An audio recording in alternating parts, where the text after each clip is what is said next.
Olá, muito boa noite para todo mundo. Sendo certo que cavalo esperto não espanta a boiada e tendo a sorte de contar com uma tropa muito bem preparada, a comitiva do Terra Viva DBO na TV terminou o transporte da zebuzada e chama agora a companheirada para escutar a contação dos casos acontecidos e vividos por nós durante a empreitada.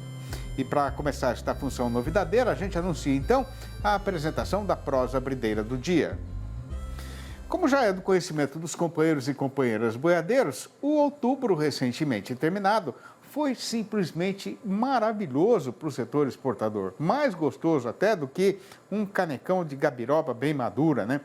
Tendo chegado ao fim da sua trajetória, conquistando a glória de ter sido o melhor mês da história desde que o Brasil passou a dar as cartas e jogar de mão neste mercado. Pois então, tendo falado já dos embarques só da carne in natura, a gente vai destrinchar agora o relatório da Abrafrigo, a Associação Brasileira de Frigoríficos, que põe na conta também o produto industrializado. Conforme então o relatório divulgado na praça, com base nos dados da SESEX, que é a Secretaria de Comércio Exterior do Ministério do Desenvolvimento, foram despachadas lá para fora 319.386 toneladas da nossa mercadoria.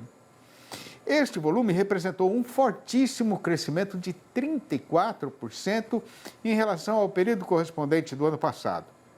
Já o dinheiro recebido pelos frigoríficos brasileiros chegou na fantástica quantia de 1.380 bilhões de dólares, com um aumento ainda mais espantoso de 41%, fazendo a mesma comparação.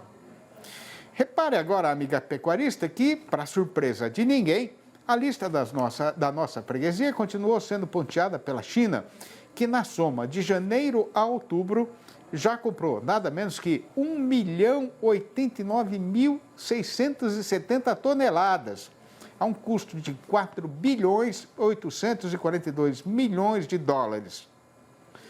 A respeito da quantidade, o caso foi de um aumento de 11,2%, pareando com os mesmos meses de 2023, né? O interessante é que a participação do gigante lá do Oriente Distante nas exportações brasileiras, que no ano passado tinha chegado a mais da metade do total, conforme a da Sabinense Geral, agora caiu para 40,8%, o que quer dizer que, enfim, a gente está conseguindo diminuir a dependência do nosso maior, mas mais complicado freguês neste mercado. A segunda posição na relação dos nossos melhores clientes continuou sendo ocupada pelos Estados Unidos, com a importação de 441.956 toneladas e um crescimento de 88,8% na comparação anual. E os Emirados Árabes Unidos apareceram de novo no terceiro lugar, comprando 125.659 toneladas, ou 126% a mais do que eles tinham importado no ano passado. Na lida com o gado, no andamento do mercado ou no encaminhamento da vida, tem horas em que o carretão pega um rumo inesperado e o caboclo fica desnorteado procurando entendimento da situação. Mas se o motivo do desenleio for alguma consumição ou questão a respeito do jeito certo de plantar, cuidar ou reformar uma área de pasto, o amigo pecuarista não tem a receita de pedir ajuda para um especialista, participando aqui da nossa sessão sobre pastagens, que hoje tem como novidade a estreia do engenheiro agrônomo Felipe Moura, como nosso colunista convidado aqui no Terra Viva DBO na TV.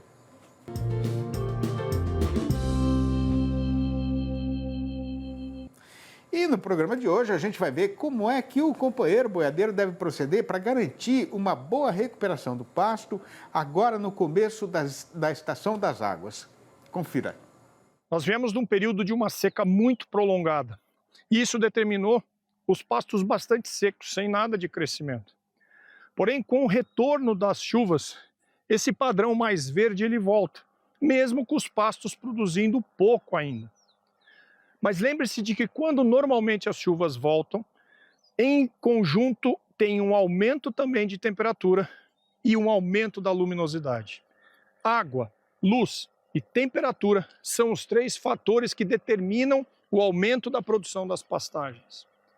A partir de agora, então, certamente esses pastos vão ter uma taxa de acúmulo maior, vão crescer mais.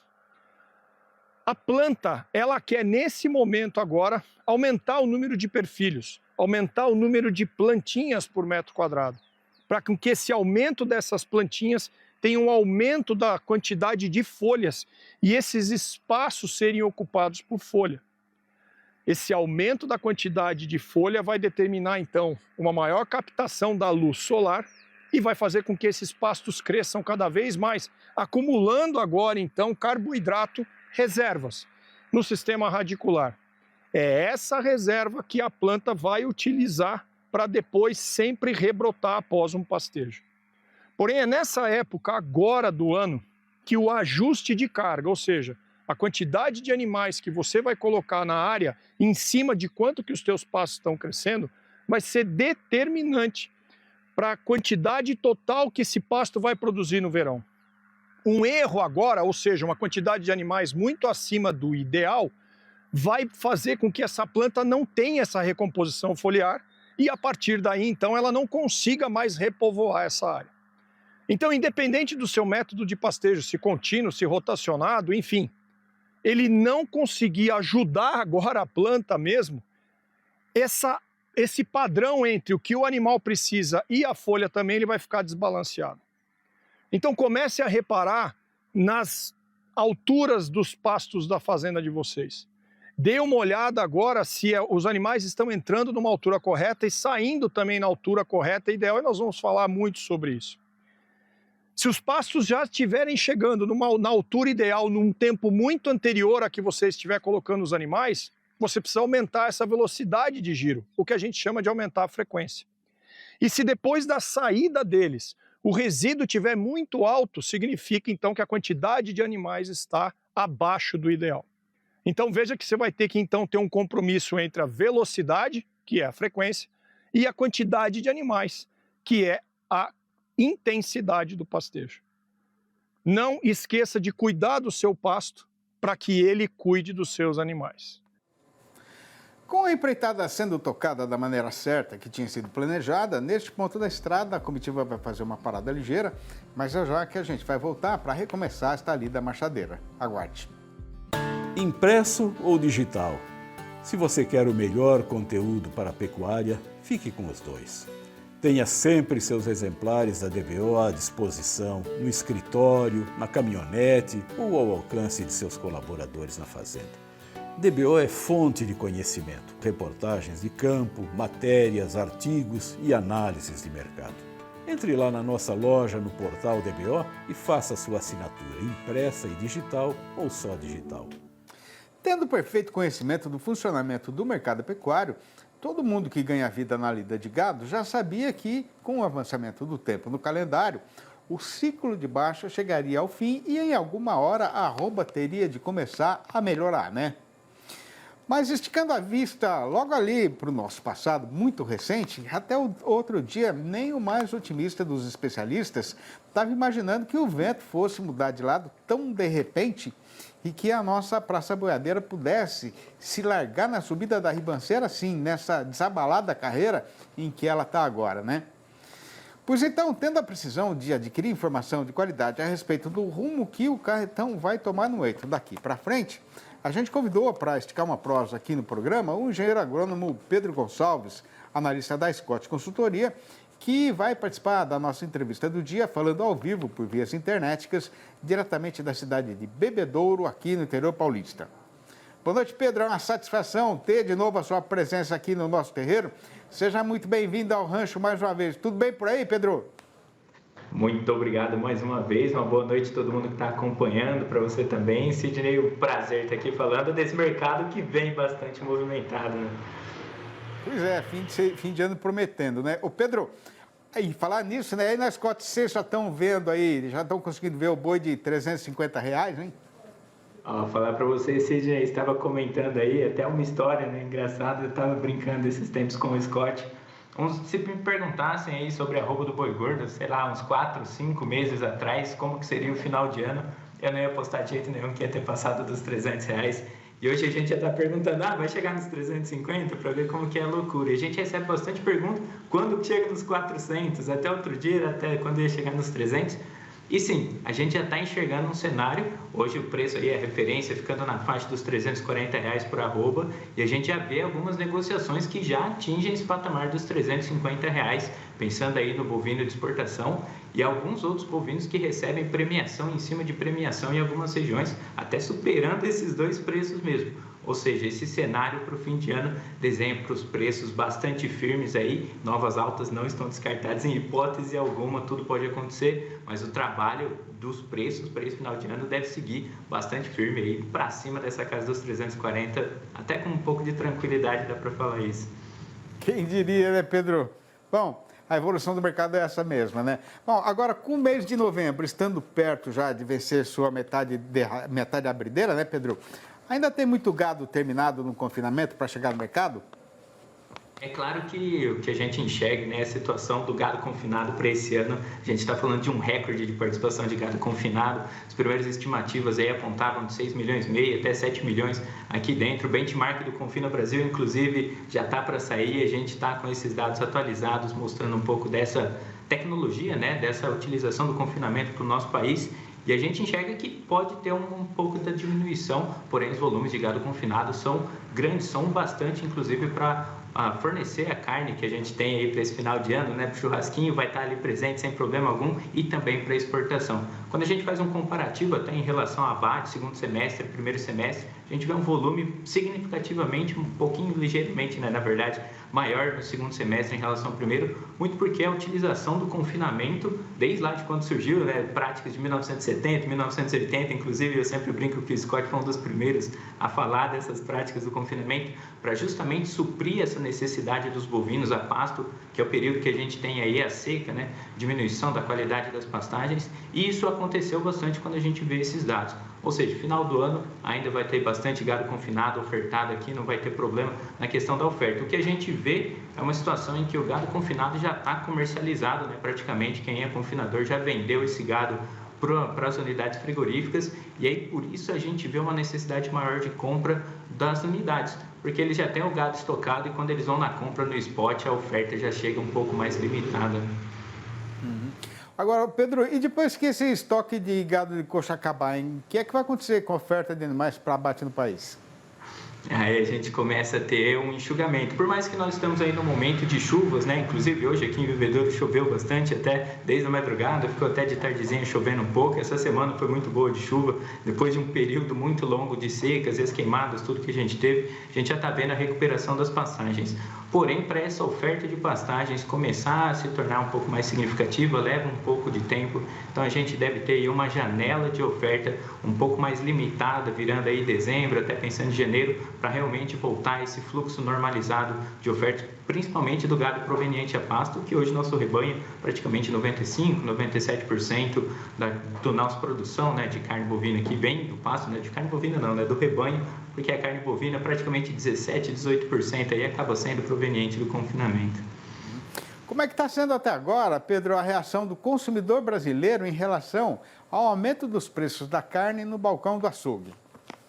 A gente sempre tem que levar em consideração tudo que está acontecendo, né? E quando vem essa alta muito drástica, né, na arroba do boi gordo, acontece que a indústria acaba comercializando essa carne um pouco mais cara e a gente precisa entender esse funcionamento, né, da indústria comercializando para o atacado, comercializa para o varejo, esses trabalhos, né, essa passagem do bovino vivo até ele virar carne e realmente chegar aí na casa, né, do consumidor, na prateleira do mercado, e também na comercialização direta, né, do frigorífico para lá. As margens precisam acabar acompanhando um pouco, senão a gente tem um impacto direto no nosso consumo.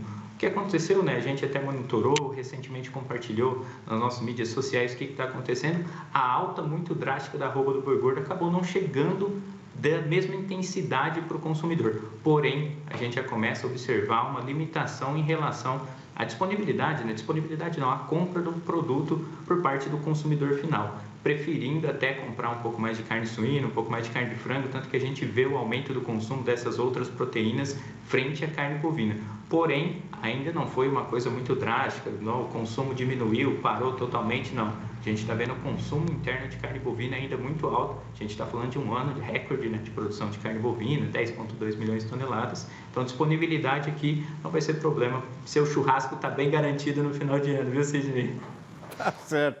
Ô Pedro, só para a gente arrematar rapidamente, né? Você falou de exportação. O que é que vai acontecer com os embarques daqui até o final de dezembro, hein? A coisa tá bonita de ver, né? Quando a gente fala de volume de exportação, a gente tratou aí outubro recorde, 270 mil toneladas de carne bovina in natura exportada. O volume foi quase 300 mil, considerando tudo, né? Tripas, miúdos, carne industrializada, etc. Então, a gente está vendo uma movimentação muito interessante. Já batemos recorde, isso no acumulado de janeiro até outubro, em questão de volume e faturamento. Está aí top 3 faturamentos históricos, né? Da venda da carne bovina para o mercado externo. E final de ano, que era para ser uma coisa até um pouquinho mais morna, né? Porque a China vinha com um volume um pouquinho menos comprado, já tinha carne estocada para o principal feriado deles, dava aquela diminuída. Porém, esse ano está sendo justamente o contrário. A gente já está vendo novembro com os embarques diários acima de 12 mil toneladas. A China vem muito compradora, até pensando um pouquinho naquela eleição dos Estados Unidos, né? Qual pode ser o impacto ou não. Então, a China deve se estocar bastante dos produtos agropecuários, principalmente brasileiros, para esse final de ano. E também os Estados Unidos, né? Que vem como segundo principal comprador. Eles começam a janela de compra no final do ano. Então, deve ser um final de ano bem movimentado. Muito bom. Bom, a gente vai acompanhar, espera aí a ajuda de vocês para continuar assuntando aí os rumos do mercado, né? Pedro, muito obrigado por esta sua participação no programa. Grande abraço para você e para todo mundo da Scott aí. Até a próxima. Forte abraço a todo mundo. Prazerzão estar aqui. Até a próxima. E até. E veja a seguir. É verdade verdadeira que a nossa Praça Boiadeira está subindo a ribanceira numa toada mais sossegada, mas os empregos temporários e o 13º salário do trabalhador empregado devem ajudar a animar de novo o consumidor aqui no nosso mercado caseiro. Para o Terra Viva DBO na TV voltar não vai demorar mais do que 3 minutos e mais um rastolinho. Aguarde. Está na hora de levar embora essa boiada que já foi engordada e para não deixar os companheiros e companheiras fazendeiros sem referência para fazer a negociada, a gente passa agora a dar a sabedência de como tem se comportado o comércio boiadeiro, de quanto está valendo o nosso gado e de qual foi a variação da sua cotação no mercado.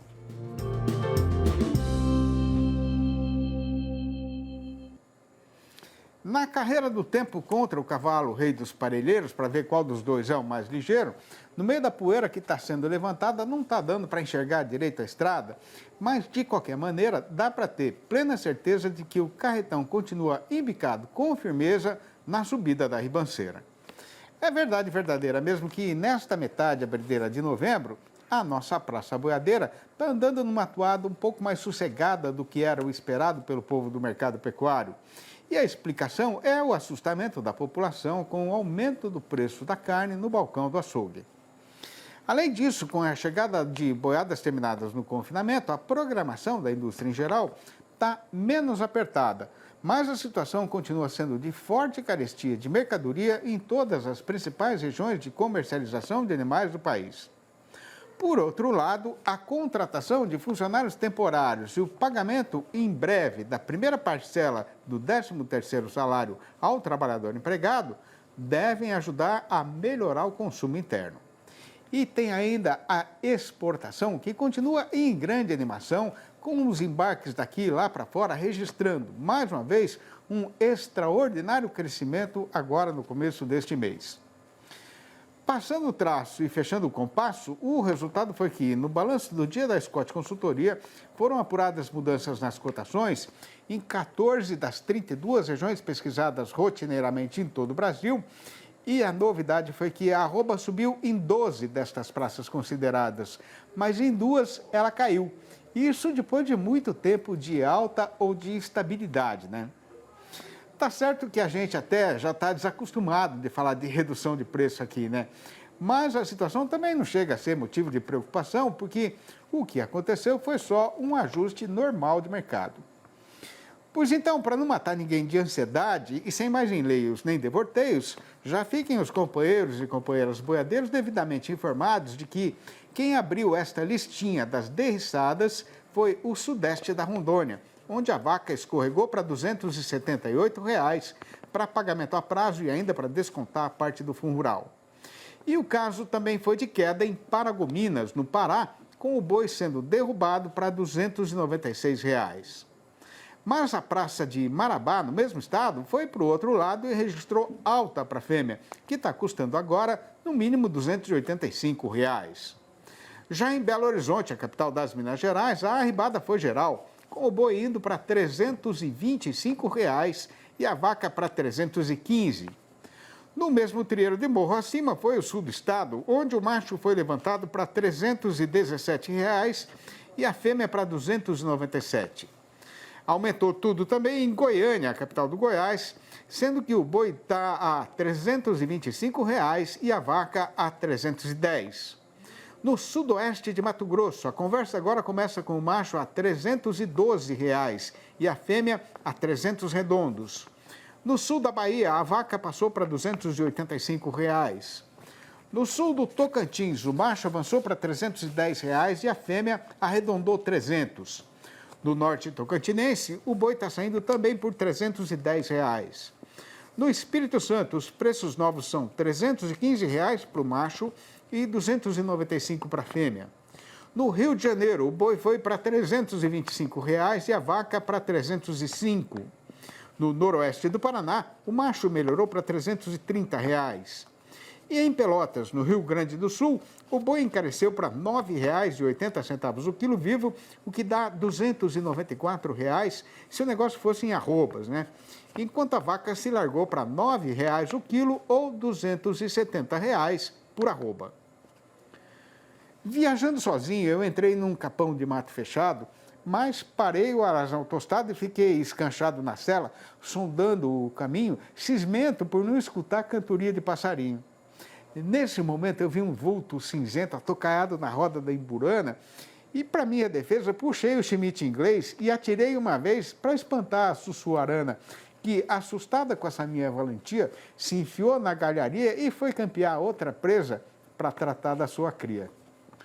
O amigo e a amiga que também fazem gosto e têm admiração pela nossa verdadeira cultura brasileira e pela poesia sertaneja, fiquem informados de que esta prosinha rimada que acabou de ser recitada e mais umas 800 outras de mesma embocadura e inspiração, escritas pela minha própria mão, estão publicadas nos 4 livros da minha série Versinhos de Caipira. Para quem está campeando algum presente diferente para um amigo ou parente agora nas festas de final de ano e quiser da nossa parte uma sugestão, não tem melhor recordação do que cultura e arte. E para saber como fazer para comprar um exemplar ou logo a coleção inteira, quem quiser pode ligar diretamente para mim no telefone 11 98 224 1807. Eu vou repetir, 11 98 224 1807. Ou mandar um e-mail para sidneymascio@uol.com.br ou ainda achar meu nome lá no Facebook. E estando já com a comitiva formada para voltar a marchar na estrada, a gente anuncia aqui a nossa retirada, mas já deixa combinada a volta do Terra Viva DBO na TV para amanhã, às 6h30 e às 10h30 da manhã e também às 7h25 da noite. Um abraço para todo mundo e até lá então.